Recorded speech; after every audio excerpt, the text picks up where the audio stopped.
Welcome to Donmar TV News Channel. Okay, magandang hapon po sa inyong lahat. It's 1:30 in the afternoon here in the Philippines. At ang una nating pag-uusapan ay itong si Secretary Abalos. Okay? May ipapakita akong video sa inyo na itong si Secretary Abalos, Secretary of the Interior and Local Government, ay halos maiyak-iyak sa lungkot at galit, no? Dahil sa nadiskubre niya dito sa kapulisan natin, no? Maraming general, maraming colonel, colonel ang sangkot dito sa illegal na droga. Grabe guys.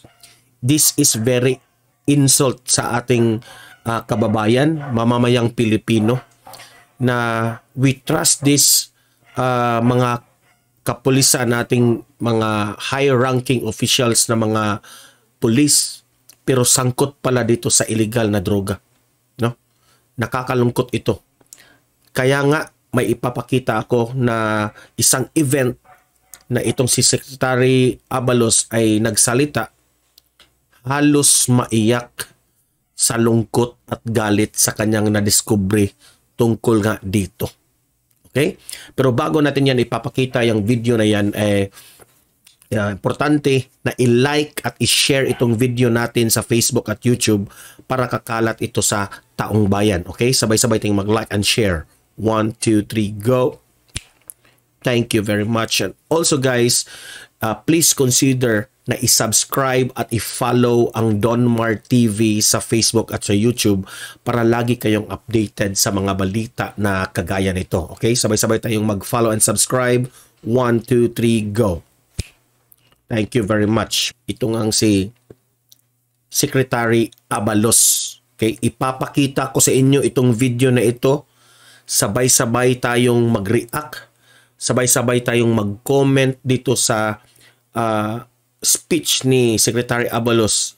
Halos maiyak sa lungkot at galit sa diskubre niya sa kapulisan natin. Okay? May nadiskubring na maraming general, colonel, colonel sangkot sa illegal na droga. Okay? Let's play the video. Lumalabas na merong mga general, merong mga koronel na sangkot sa droga. At ayon sa rekomendasyon ng Chief PNP at ng ilang kapulisan, ako ay nananawagan sa lahat ng full colonel hanggang sa general, ako'y umaapila na mag-submit ng courtesy resignation. Okay. Mag-comment tayo doon. After all these days, no? Akala natin taong bayan malilinis yung ating mga general, mga koronel, colonel, mga general dyan. Pero marami palang sangkot dyan sa illegal na gawain. Akala natin sa panahon ni Pangulong Duterte ay natapos na ito. Di ba? Nung panahon ni former President Duterte ay pinangalanan niya, no? Yung mga sangkot. Buong akala ng taong bayan, buong akala natin malinis ang ating kapulisan, headed by yung Chief PNP Azurin. Lagi kang, ikaw Azurin, lagi kang nag-speech, na ganun, ganyan yung pag-handle nyo. Pero hindi mo alam sa sarili mong bakuran, meron parang maraming mga trahidor. Di ba? Insulto yan sa amin sa taong bayan. Okay, magkokomentaryo rin ako itong ginawa ni Secretary Abalos kung ano ang opinion ko tungkol dito sa kanyang ginagawa ngayon, na pinare-resign niya lahat ng mga general, lahat ng colonel, colonel, sangkot, hindi sangkot ha, lahat. Kahit hindi ka involved sa droga, illegal na droga, kahit hindi ka involved, pinare-resign niya lahat. Okay? Para fair. No? Tapos, okay, ipatuloy natin ang video. Alam kong mabibigla kayo, pero this is the only way to make a fresh start. Inuulit ko, mga kapulisan, huwag kayong mag-alala. Marami sa inyo at karamihan at Okay. Comment tayo dyan.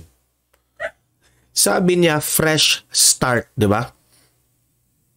Pinariresign niya lahat. Kahit nga si Chief PNP Azurin, pinariresign niya rin for a fresh start. Sabi niya, kung hindi ka sangkot sa illegal, huwag kang matakot mag-resign. Kasi hindi aaprubahan yung resignation mo. Pero yung mga talagang sangkot na, alam ko, meron ng listahan yan. Meron ng nakalista ng mga pangalan ng mga sangkot dyan. Pero hindi lang in-announce nitong itong si Abalos. Pero para sa akin, i-announce mo na yan, sir. No, i-announce mo na yan. Kagaya ng ginawa ni Pangulong Duterte. Pero sa kanya yan, kanyang move ito. No, respetuhin natin itong si Secretary Abalos. Pinariresign niya lahat kahit hindi mga sangkot. Okay? Pero, wag raw matakot itong mga hindi sangkot sa illegal dahil hindi yan i-approve yung inyong resignation. So, kayong mga sangkot dyan na mga general, coronel, colonel, kung ano pa dyan, mag-resign na kayo. Diba? Buti nga, ganito ang ginawa ni Secretary Abalos. Hindi kayo mapapahiya in public. Diba?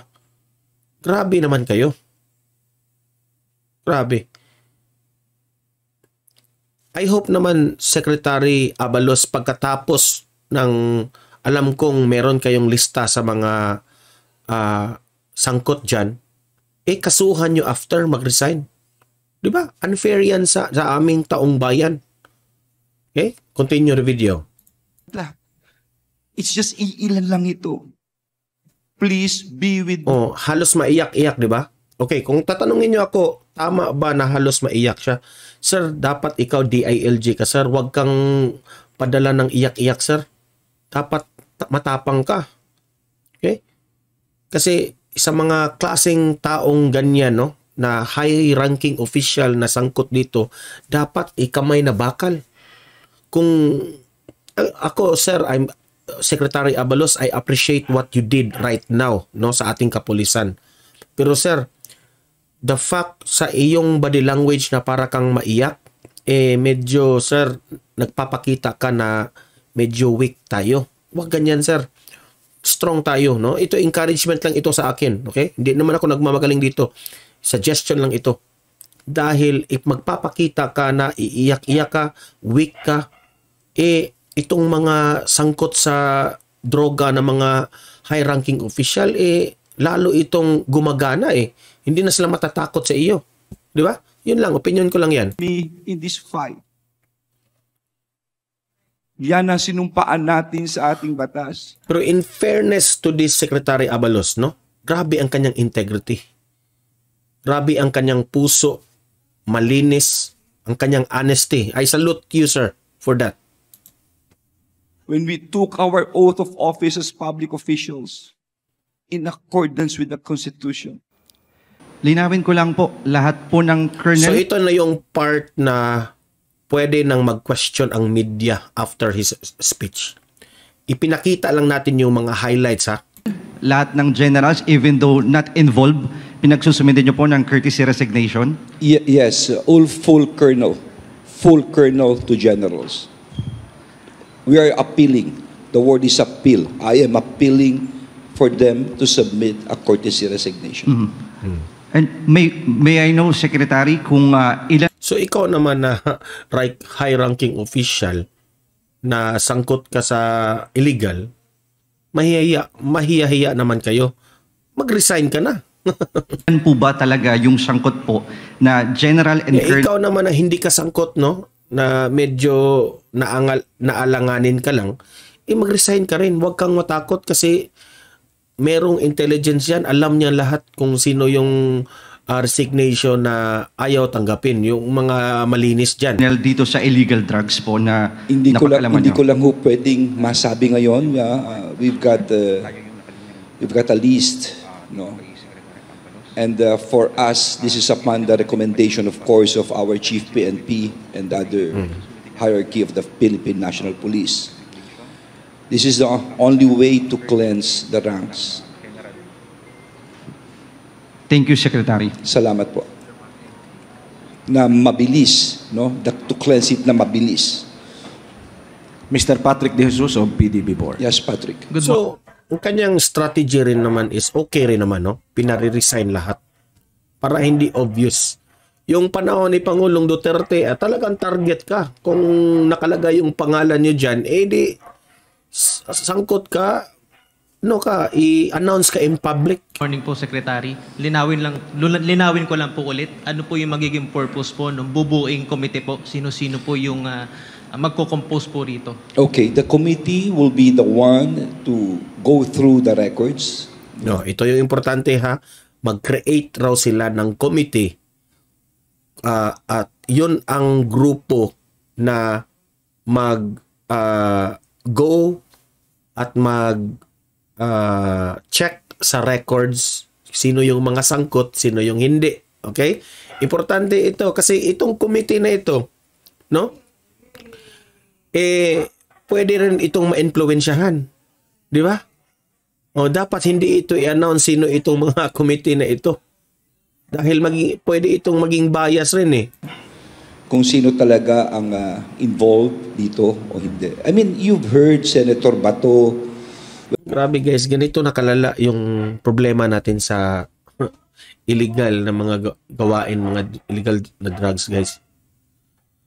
Di ko alam, no? Pero noong sa panahon ni former President Duterte, medyo nabawasan na ito ng ngayong bumalik na nung wala na si Pangulong Duterte at ngayon ay yung Marcos government na unti-unting bumabalik yung mga kalakaran nila. 'Di ba? So, President Bongbong Marcos, sir, kaming mga taong bayan nananawagan sa inyo na sana naman sir bigyan nyo ito ng pansin. Kasi iba yung impact if ikaw yung magsalita tungkol dito, no? Itong si Secretary Abalos ay pwede ring sumunod rin sa inyo. Alam ko ikaw our president, mahal naming presidente. Alam ko you have great ideas. Sana naman sir tulungan nyo itong ating kapulisan, especially itong DILG Secretary Abalos, na matulungan nyo to give ideas kung paano ito isolve. This is connected sa lahat ng mamamayang Pilipino. Dahil kung maraming sangkot na illegal itong ating kapulisan, lalong dumami itong supply na maraming magiging addict dito sa ating bansa. Kapag maraming addict dito sa ating bansa, kawawa ang mamamayan. Maraming krimen. Maraming maging kawawa ang taong bayan, mga bata. Alam nyo na kung ano ang masamang maidudulot dito sa illegal na ito. When he said that there are still ninja cops in the service, etc., may mga comments na gano'n. And, okay, hindi ko na ito pa panoorin lahat ng video dahil mga tanong ito sa mga media, halos pabalik-balik lang yung tanong, no? Pero ang sa akin lang is ano ang magiging komentaryo ko tungkol kay Secretary Abalos? Tama ang kanya ginawa. Una, excuse me. Una, ako I really appreciate Secretary Abalos, no? Na ginawa niya itong move na ito. It is a one-step move na talagang lilinisin natin ang kapulisan natin, no? Na high-ranking official pa naman. This is a good move. Walang problema ito. Ang problema ko lang dito, no, based on my analysis, is yung listahan nyo sa records nyo kung sino yung mga involved, sino yung mga sangkot, gaano ba yun ka-legit? Kasi pwedeng maging bias yan eh. 'Di ba? Mabahira ng impluwensya if may sariling intention yung iba, no? Naglaglagan lang. Di ba? So, yun lang ang concern ko dito. Pero, ang tanong, sino ba ang gumagawa nito? Na bakit nalaman ba ito? Sino ang gumagawa ng investigation? Yung intelligence? Sino? Talaga bang paniwala ba ito? Na sangkot ba talaga itong mga taong ito? Yan lang ang tanong ko una. Pangalawa, sir, tama itong ginawa mo na fresh start, cleansing ng kapulisan. Ngunit, pagkatapos nitong pinare-resign nyo lahat at yung may record talaga na talagang tanggalin na yung sangkot talaga, sana naman sir, paparusahan natin. Ipakita natin sa taong bayan na talagang pinaparusahan. Kasi abuso yan sa taong bayan. Tumanggap sila ng pera ng gobyerno, ng kanilang sweldo, pero parang niloloko nila ang gobyerno, ang taong bayan, na hindi pala sila nag-serve ng katotohanan sa taong bayan, sa ating bansa. Di ba? Very insulto ito. So sana naman paparusahan itong mga, you have the records there. Di ba? Kitang-kita nyo ang mga ebidensya. Kasuhan nyo after. Suggestion lang to ng taong bayan. Okay? At pangatlo, sir, please, kamay na bakal. Yun lang. Huwag magpaiyak-iyak, sir. Dapat face the problem. No? Huwag matakot, sir. Nasa likod nyo ang presidente. Alam ko naman na full support ang Presidente Bongbong Marcos sa inyo. At pati yung mga sinasabi ni Senator Bato de la Rosa, no? Yung mga suggestion niya, i-follow nyo. Gawin nyo kung ano yung kasi ito ng Senator Bato de la Rosa, they have already experienced this kind of problem and they know how to solve this kind of problem. Alam na nila kung ano yung mga pasikot-sikot tungkol dito. Humingi ka ng advice. Humingi ka ng advice dahil lahat ng corner ng problema na ito ay alam na nila ni Senator Bato ito. No? Lahat ng mga formula, solution para masugpo itong illegal na droga ay nagawa na nila ni Senator Bato noon. Okay? Huwag kang mahiya na humingi ng advice, tulong sa mga marunong. Okay? So, yun lang ang opinion ko tungkol dito. So, kayong mga audience ko dito, anong masasabi nyo tungkol dito sa ginawa kay Secretary Abalos? No? Tama ba na lahat pinare-resign? No? Mag-comment, mag-react kayo. Okay? Tama ba na magpaiyak-iyak itong ating halos maiyak itong ating anong masasabi nyo tungkol dyan? Na you are the Secretary of the ILG. Okay? Iba-iba tayo ng opinion at magrespetuhan tayo ng opinion. Okay? So guys, i-like at i-share itong video natin para kakalat ito sa taong bayan. Okay? And also, don't forget, i-subscribe, i-follow itong Donmar TV para lagi kayong updated tungkol sa balita na kagaya nito. Okay? So guys, hanggang dito na lang itong video na ito. I will keep you updated about this topic, no? So see you in my next video. Have a great day and God bless everyone.